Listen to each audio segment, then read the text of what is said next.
Welcome to The Last Word. He's Chris Popst. I'm David Jenkins, and Chris, you look a little tan. I'm back. Is there a reason why you look a little tan? Look a little bit more relaxed? I spent the last week in Mexico. You about Mexico. Yeah, I had enough. I had enough of the high school sports for a while. I had to take a break. But I'm back. I came back at a perfect time. There's some great games this week coming up. Absolutely. I heard I missed a good game over in Dexter, Sikeston. The last game that they're going to play for at least 2 years. 2 years. Which is absolutely idiotic. I'm sorry. It's just stupid. I'm going to rant for a minute. It is absolutely unbelievable that Dexter is not playing Sikeston anymore. It's I've heard Dexter blame Sikeston. I've heard blame Dexter. I tend to believe that Dexter wanted to schedule a little lighter. That's my belief. I don't know that for a fact, but come on, give me a break. It's ridiculous, absolutely ridiculous. And, I'm with you. That's all I have to say with that. I'm with you. For a long time, Dexter, they had some success against Sikeston, and then it kind of goes back and forth. Sikeston has their success, Dexter has their success. I get Dexter dropping Poplar Bluff. Poplar Bluff's won 24 of the last 25. It doesn't look like that's going to change anytime soon, but Dexter competes with Sikeston, a lot. And I hope there's a really good reason for them not meeting. I just don't like it, though. I think you find a way to play that game. That's two communities that get along. They have a very friendly rivalry. It's not there's no bad blood toward each other. But, I really hope they figure out a way to get that back on the schedule in a couple of years. Yeah, I don't see – it doesn't really help Sikeston being a Class 4 team, playing a Class 3 team. I know as far as the district standings go, but Dexter – if they were the reason for getting this game off the schedule, why? I mean, you lose nothing. Well, you actually gain playing up a couple. If it was Sikeston, then why are you going to go play a Class 2 team? Which is, I think, Lutheran North is going to be the one replacing them. So why are you going to go play a Class 2 team? So it doesn't make sense on either. I don't think it doesn't make sense on either end. Now maybe there's some conference implications or some district. I don't know, but let's get that fixed. 2 years. Let's get it back on the schedule and get it being played. It proved to be an exciting game last Friday between them. Dexter obviously getting that 12-0 win. It was I tell you, it was a defensive. No, it was not a defensive juggernaut game. It was just two offenses that just couldn't really put anything together, and Dexter just happened to score some late. Now, Dexter got the win. Kudos to them. I don't want to take that away from them at all, but let's pump the brakes just a little bit on this Dexter, resurgence. They're improved from last year. They're improved.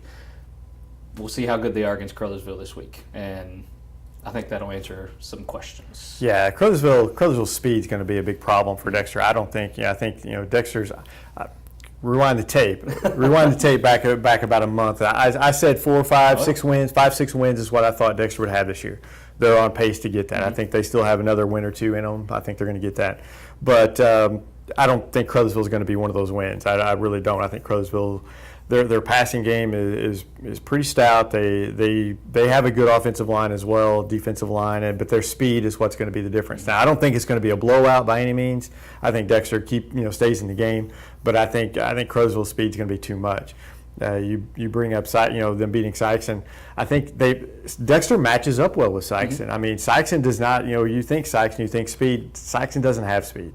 They have no speed, no speed whatsoever. And their top receiver wasn't playing in the game, which really limited them. And so I think that they matched up very well with them. It was a game that Dexter could win. Sikeston, on the other hand, they're kind of an enigma. They're up and down. They're the enigma school this year, and they're up and down, and they need to get some things fixed. They've got to figure out a way to move the football, and I don't know if there's a solution in there because they can't run past people. They don't have the greatest receivers in the world that can catch the ball consistently. Ricky Scott is a good player. He didn't play the last game, but they've not scored a point since he left the game against Cape Central. They've not scored a point in 6 quarters. So you need to get him back for. He's obviously a big part of that, just because he's a guy that can go in and makes plays happen down the field, just to stretch the field a little bit. When he's out, stack the box. You can pretty much contain Sikeston if they don't have him outside being that kind of equalizer. But Matthew Perry was also out with an ankle injury. He's tried to give it a go. You could tell he just was not feeling it. Second half, we didn't see much of him, if at all. And then outside of those two, they just don't really have anybody that can move the ball on offense. Now, defensively, they're still pretty stout.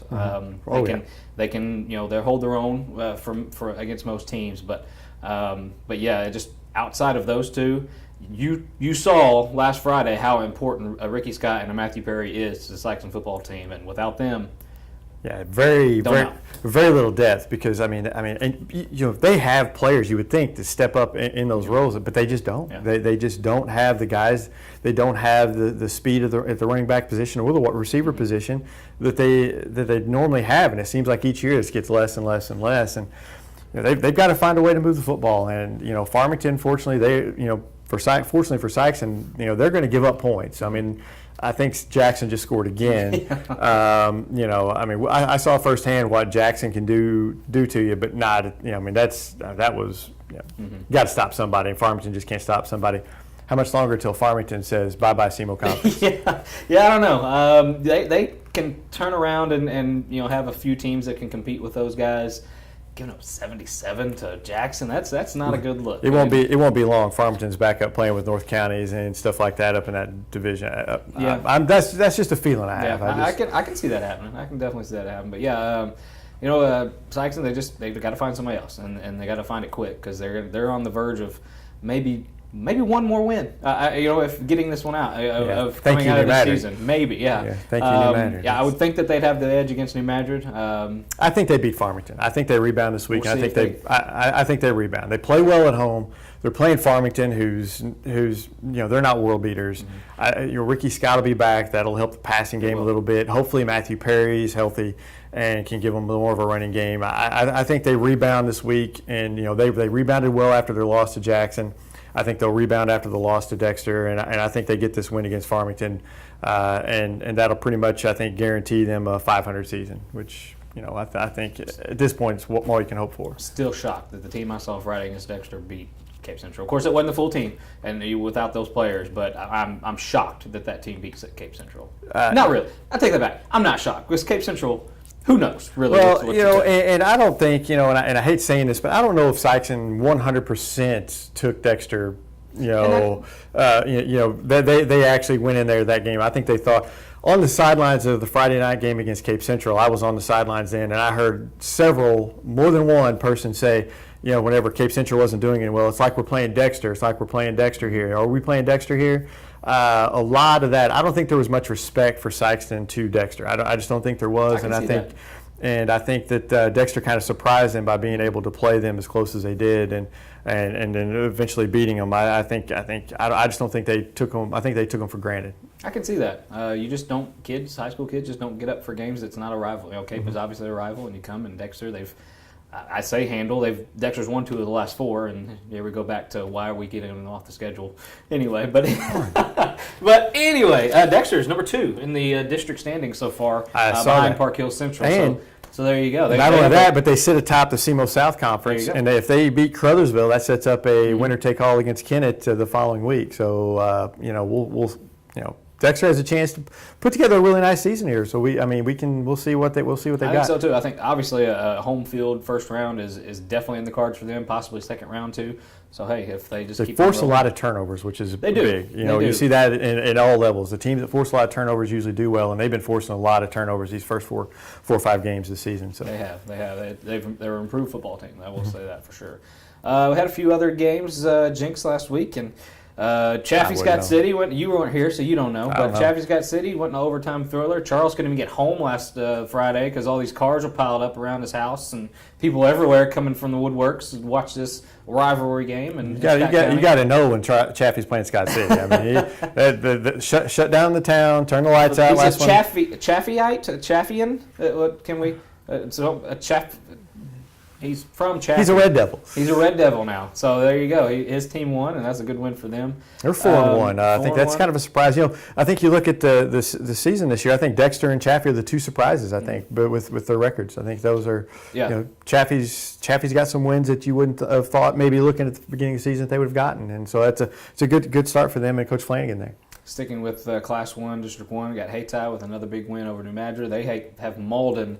This week, and that's probably another good game, and it's their toughest test, I think, so far up until Crothersville. I think a lot is going to be said about where Hayti is and maybe where Malden is. A lot of people were kind of shocked about how Crothersville kind of handled them, and I don't know if we're looking at the same type of Malden team that we've saw the last few years. I think they've kind of taken a little bit of a step back, but a good showing against Hayti and a win over Hayti will maybe vault them into another Class 2. The question I have written down, does Hayti have enough to knock off Malden? Last year they were right there, but just couldn't get over the hump right at the end.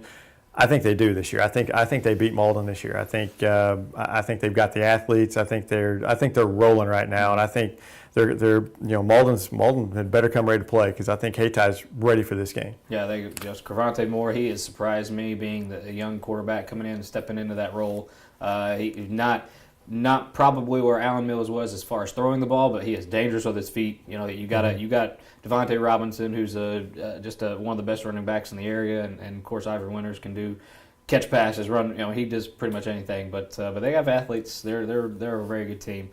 We also have Jackson and Poplar Bluff. Had a few North County, Seymour North games. Yeah, Jackson, Poplar Bluff. A lot of people picking mules in this one. I don't see it, but I'm going to roll with the Indians on this one. I'm not picking Poplar Bluff. I mean, goodness gracious, they haven't played anybody yet. Jackson's played a really tough schedule. I'm definitely taking Jackson this one. Now, I'm not. It's going to be a high-scoring game, and Poplar Bluff is not going to get blown out. It's not going to be a situation where the 77 points on them or anything. But I think Jackson just has too much.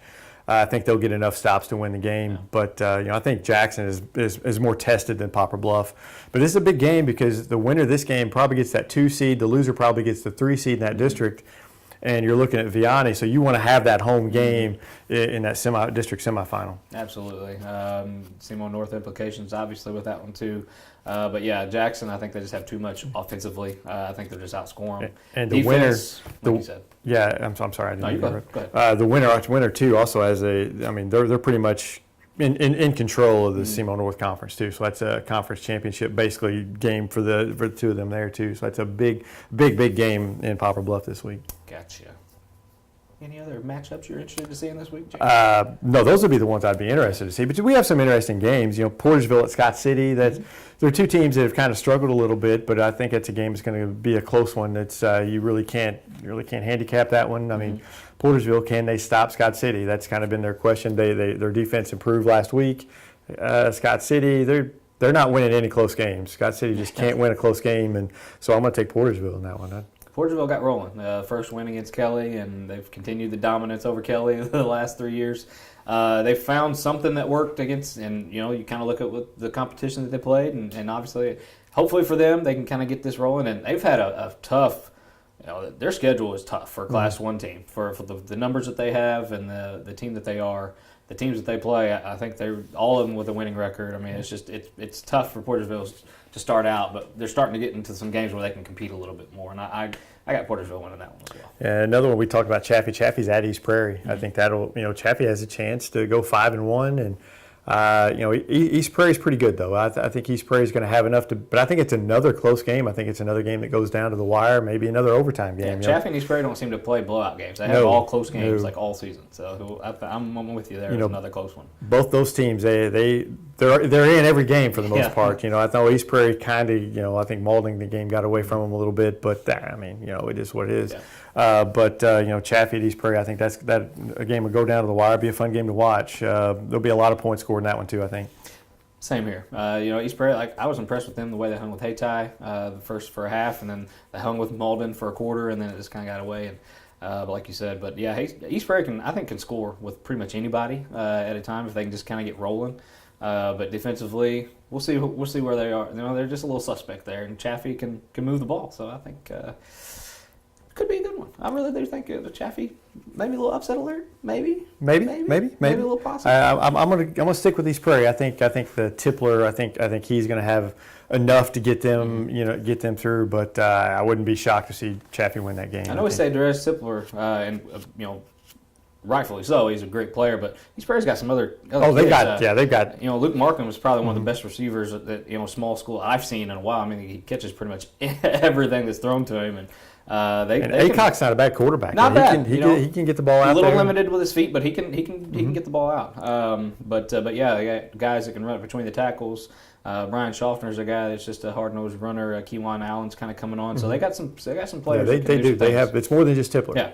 A couple other games going on. Charleston at Kelly, blowout. Charleston's blowout. Yeah, Charleston. Yes. Yeah, Charleston doing one. And New Matter to Kennett. New Matter. Poor New Matter. Yeah. Kennett rights the ship after getting pounded pretty good last week. And then Cape Central on Saturday, Cape Central at University City. Cape Central, I think, rights the ship there and gets back on the winning track. I think they need a win. You would think that they would beat University City.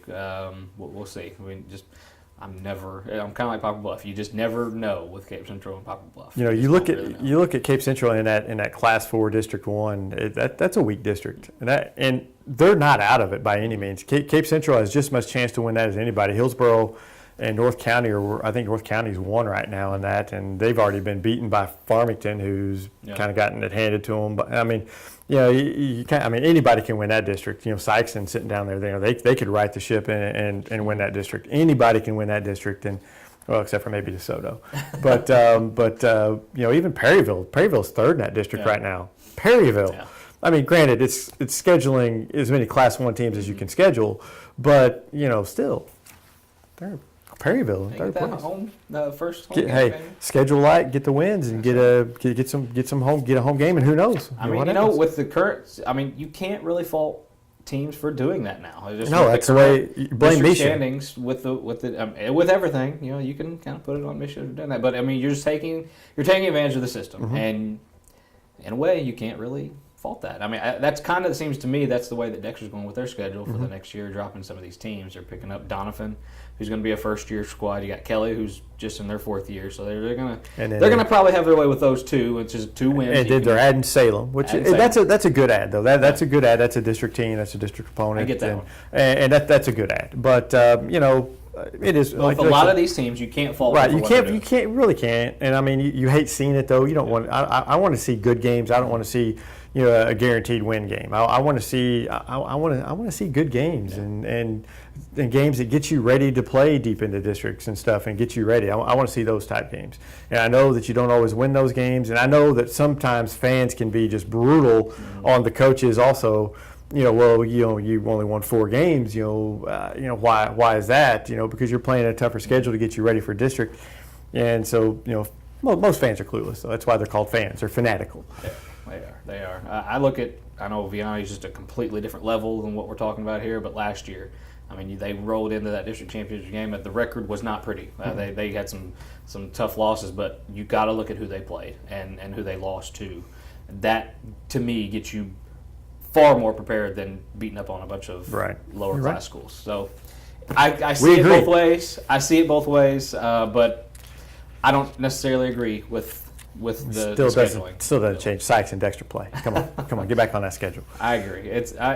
You can say Dexter's won 2 of the last 4. You can't say, and Dexter at one point won like 6 in a row. Yeah, something like that. Yeah, so I don't know. And like I said, we don't know who's to blame, but hopefully let's get it back. A lot of this. Let's get it back. So, let's get it back on schedule. That's all we care about. I'm with you. Well, we're gonna get out of here. We got see you in 2 weeks. So we'll be a lot will be happening in deeper 2 weeks. into the district discussion. I'm sure. We will know who's won the conference titles. We'll have that. We'll be looking at districts, kind of district jockeying for position there the next time on our next show. So lots going on football wise. Jenks ain't going on more vacations. He's here to stay. Yeah. For a few I months. might leave though. Well, until Thursday. I'm taking vacation Thursday.